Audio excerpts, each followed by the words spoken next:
તો રાજકોટમાં તહેવાર ટાણી જ ખાદ્ય તેલના ભાવમાં વધારો નોંધાયો છે। કપાસિયા તેલમાં ₹70નો વધારો થયો છે, ત્યારે પામ તેલમાં ₹30નો વધારો નોંધાયો છે। પામ તેલનો ભાવ ડબ્બે 1840ની આસપાસ પહોંચી ગયો છે। જે રીતે ભાવમાં વધારો થયો છે, ગૃહિણીઓના બજેટ પર પણ તેની સૌથી મોટી અસર થઈ છે। ત્યારે કપાસિયા તેલમાં ₹70નો વધારો નોંધાયો છે, ત્યારે પામ તેલમાં ₹30નો ભાવ વધારો નોંધાયો છે। સંગ્રહખોરીના કારણે થઈને કપાસિયા અને પામ તેલમાં વધારો થયો હોવાનું અનુમાન લગાવવામાં આવી રહ્યું છે, ત્યારે સંગ્રહખોરીથી કૃત્રિમ અછત પણ સર્જાઈ છે।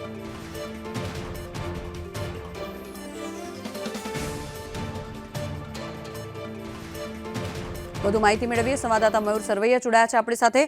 મયુર, જણાવશો આ રીતે જે રીતે ભાવમાં વધારો થયો છે તેલના, ખાદ્ય તેલમાં ભાવના વધારાના કારણે થઈને ગૃહિણીઓના બજેટ પર પણ તેની અસર પડી છે, શું વિગત?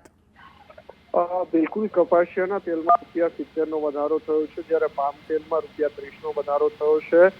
સંગ્રહખોરીના કારણે કપાસિયા અને પામ તેલમાં વધારો જે છે તે નોંધાયો છે। સંગ્રહખોરી જે કૃત્રિમ અછત સર્જાય છે ખાદ્ય તેલની અંદર ઊંચા ભાવના કારણે યાર્ડમાં મગફળી અને કપાસની આવક જે થઈ રહી છે તેમાં પણ પ્રભાવિત થઈ રહી છે। ભાવ વધતા કપાસિયા તેલનો ભાવ જે છે તે ડબ્બે ₹2050 આસપાસ પહોંચ્યો છે, જ્યારે પામ તેલનો ભાવ ડબ્બે ₹1840 આસપાસ પહોંચ્યો છે। નોરતા પહેલા સંગ્રહખોરી વધતા ભાવ વધુ ઊંચો જયો છે તેવી સંભાવના છે। બજારમાં કપાસિયા અને પામ તેલની સંગ્રહખોરીના કારણે અછત દેખાઈ રહી છે, તેમના કારણે ભાવમાં વધારો થયો છે અને સાથે સાથે ગૃહિણીના બજેટ પર પણ અસર પડી રહી છે।